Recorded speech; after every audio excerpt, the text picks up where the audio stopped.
Good afternoon. কি খবৰ বন্ধু বান্ধৱীসকল? আশা কৰিছোঁ আপোনালোকৰ খবৰ নিশ্চয় ভাল। মোৰো বৰ্তমান ভালেই বাৰু। আৰু আমাৰ ইয়াতে গুৱাহাটীৰ বৰ্তমান ইমান বেছি বৰষুণ ধৰিছে। বৰষুণ আহিবতে আপোনালোকক মই পৰিৱেশটো দেখাই দিছোঁ। আপোনালোকে চাব, সেয়া দেখিছে ওপৰত ইমান বেছি ডাৱৰ হৈ আছে। গোটেই বৰষুণ আহিবলৈ সময় হৈ গৈছে। বাকী মই আহিলোঁ আপোনালোকৰ মাজত অকণমান কথা পাতোঁ বুলি। মানে বহুত দিন হৈ গৈছে আপোনালোকৰ মাজত মই ভিডিঅ' তেনেকৈ আপলোড কৰিব পৰা নাই। আৰু বাকী আপোনালোক সকলোৱে কুশলে আছে। আৰু আজি কেইটামান কথা পাতিম বুলি আপোনালোকৰ মাজলৈ আহিলোঁ। আৰু কথাটো মানে বহুত দিনৰ পাছত ভাবিলোঁ কেইটামান কথা পাতোঁ আপোনালোকৰ মাজত।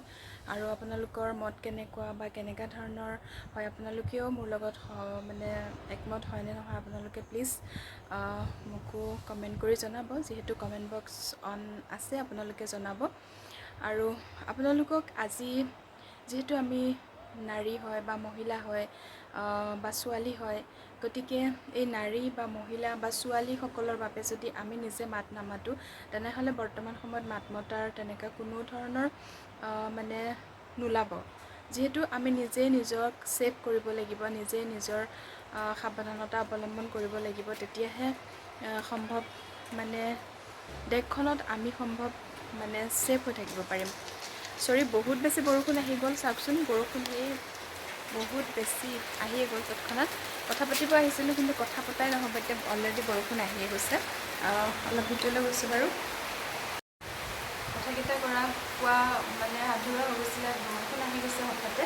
আৰু যিহেতু আহিছোঁৱে, ভাবিছোঁ কথাখিনি আপোনালোকৰ লগত পাতি লওঁ। আৰু মানে বৰ্তমান সময়ত আমাৰ ৰাজ্যত বা আমাৰ দেশত কিমান ডাঙৰ ভয়ংকৰ ঘটনা হ'বলৈ ধৰিছে আমি সকলোৱে জ্ঞাত বা সকলোৱে জানো।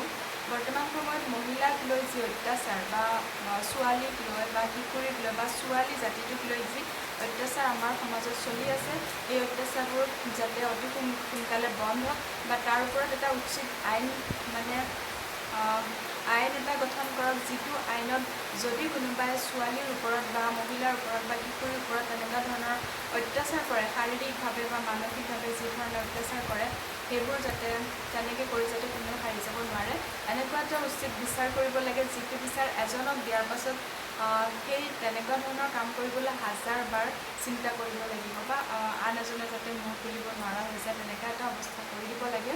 আৰু যিহেতু অলপতে যিটো মানে কলকাতাত যিটো ঘটনা হৈ গৈছে ডক্তৰ এগৰাকীৰ ওপৰত, আৰু বৰ্তমানত যিটো ধিঙৰ যিটো কেছ হৈ গৈছে, বহুত বেছি মৰ্মাহত। বহুত আমি মানে এনেকুৱা লাগে যে আমাৰ নাৰী জাতিটো এনেকৈ ধ্বংস হৈ গৈ আছে। ইমানেই বেছি অত্যাচাৰ সহ্য কৰিব লগা হৈছে। কিয় বাৰু এনেকুৱা হৈছে যে নাৰী মানে কি মানে ভোগৰ সামগ্ৰী নেকি, যে নাৰীক যেনেকৈ মন যায় তেনেকৈ মানে হেৰি কৰিব, ব্যৱহাৰ কৰিব? তেনেকৈ এইটো নচলিব। আমাৰ ফালৰ পৰা কাতৰ অনুৰোধ জনাম যে চৰকাৰখনক এটা ভাল আইন মানে প্ৰণয়ন কৰিব লাগে, যিটো আইনে যাতে নাৰীক সুৰক্ষা কৰিব পাৰে বা কিশোৰী বা মহিলা বা মানে মহিলা জাতিটো, ছোৱালী জাতিটো যাতে ছেফ হয়।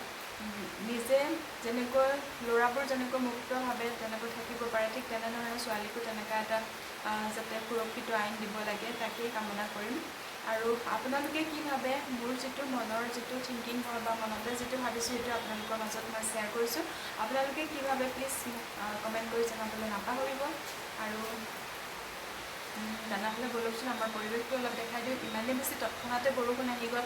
অলপ আগত মই ওপৰত আহিছোঁ, আপোনালোকক দেখাইছোঁ ইয়াতে বৰষুণ নাছিলে, এতিয়া ইমানেই বেছি বৰষুণ পৰিছে, আপোনালোকক দেখাইছোঁ মই বাহিৰৰ পৰিৱেশটো। তৎক্ষণাত গুৱাহাটী পৰিৱেশ এনেকুৱা হৈ গ'ল।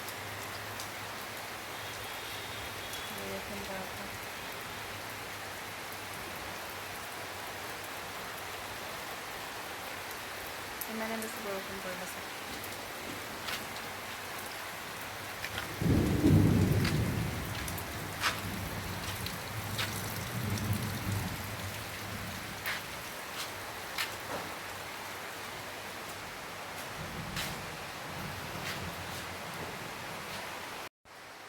আজি মোৰ আপোনালোকৰ আগত ক'বলগীয়া কথাবোৰ এইবোৰেই আছিলে। সঁচাকৈ মনৰ মাজতে বহুত মানে উগুল থুগুল লাগি আছিলে, আৰু কথাবোৰ ক'বলৈ পাই ভাল লাগিছে।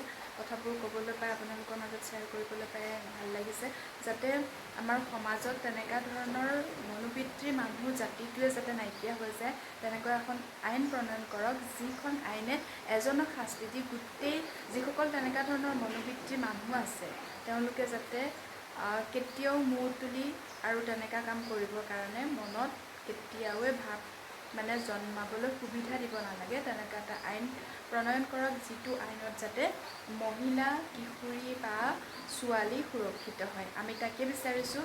এনেকুৱা আৰু কিমান আমি সহ্য নকৰোঁ, আমাৰ নাৰী জাতিটোৱে সহ্য নকৰে, ইমানখিনি অত্যাচাৰ আমি সহ্য নকৰোঁ।